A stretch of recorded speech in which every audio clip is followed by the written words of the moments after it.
communities greatly. And one of the things that we really need to talk about is the importance of local media and local news across the country. And I have some experts here with me. So I'm going to turn it over to them for quick introductions to talk about the organization. And then we're really going to get into some deep discussions of why this is so important. So Steve, take it away. Hi, great to be here. Thank you. Steve Waldman. I'm the president of something called Rebuild Local News, which is a coalition of about 45 different national and local organizations that work to strengthen local news through public policy. Hi, everybody. My name's Joe Goldman. I'm the president of an organization called the Democracy Fund. We're a private foundation that works to create a more inclusive, multiracial democracy. Hi, everyone. It's lovely to be with you this morning. My name is Mitra Kalita. I'm the co-founder and CEO of URL Media. That stands for Uplift, Respect, and Love.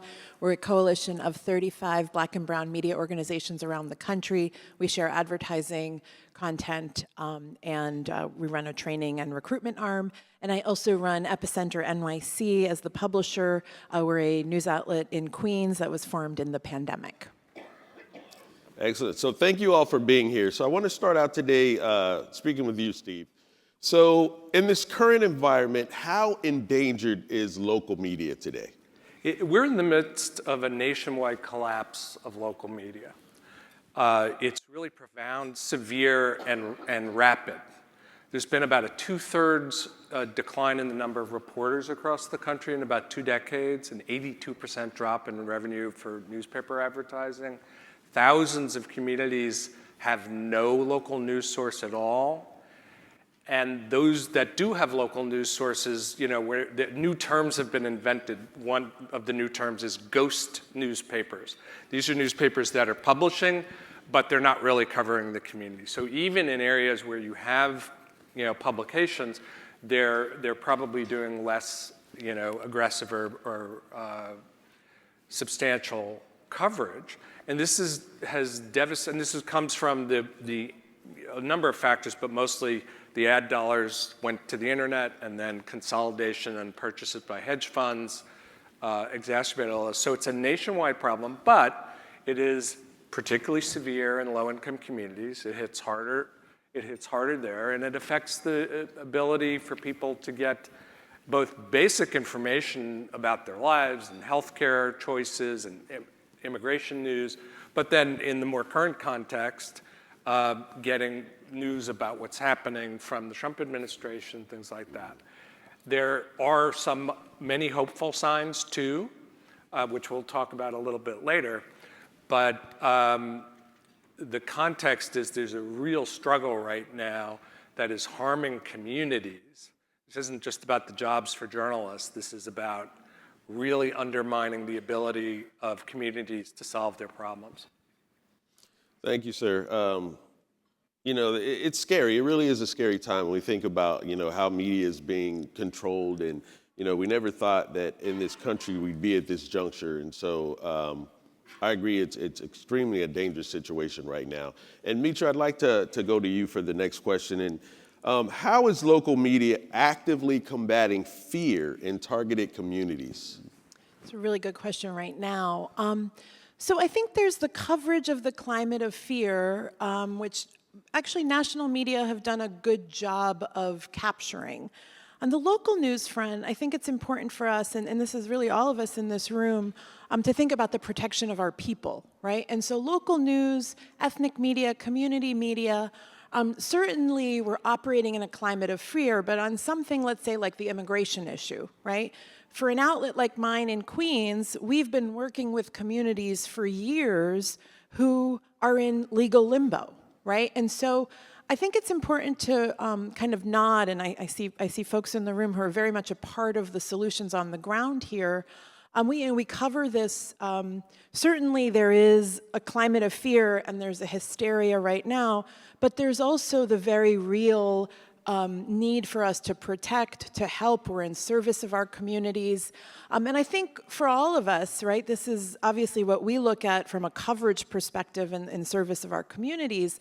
But this information layer has never felt more important. And so I think there's two ways people in this room can kind of partner with us on that. One, is there an information layer in everything that we are trying to convey, right? Whether that's a banking program or legal aid but this idea of how are we going to let communities know about this, whether it's distribution on Instagram or language, this is where I think local news partners with many organizations like yours. The second is what we are doing individually to support our local media.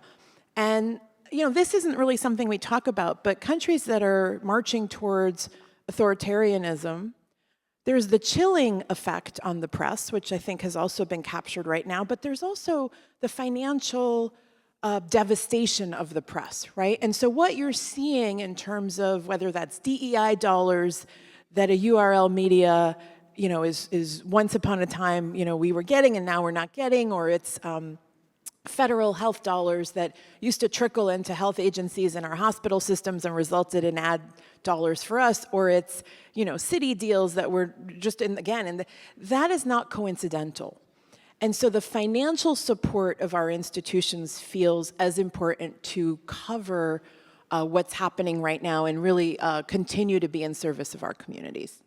So thank you, Mitra. And you brought up a good point about the financial support. And when I think about it, I think of it as a tool of combating, what's going on right now. So Joe, I'd like to ask you, how is philanthropy prioritizing local media?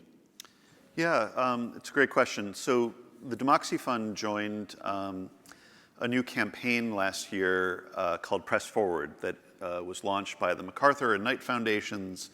It's a really important effort in which philanthropies from around the country have pooled more than $500 million in commitments to support local news. And this is a pretty unprecedented campaign, something that we've not seen before, and we've been really excited to be part of. I think philanthropy has come together behind this kind of campaign because, on one hand, we see the remarkable damage that the crisis in local journalism creates for our communities and for our democracy, right? What the research says is that when you have strong local news, you have higher rates of voting and participation in community life. You have lower levels of polarization and corruption and waste.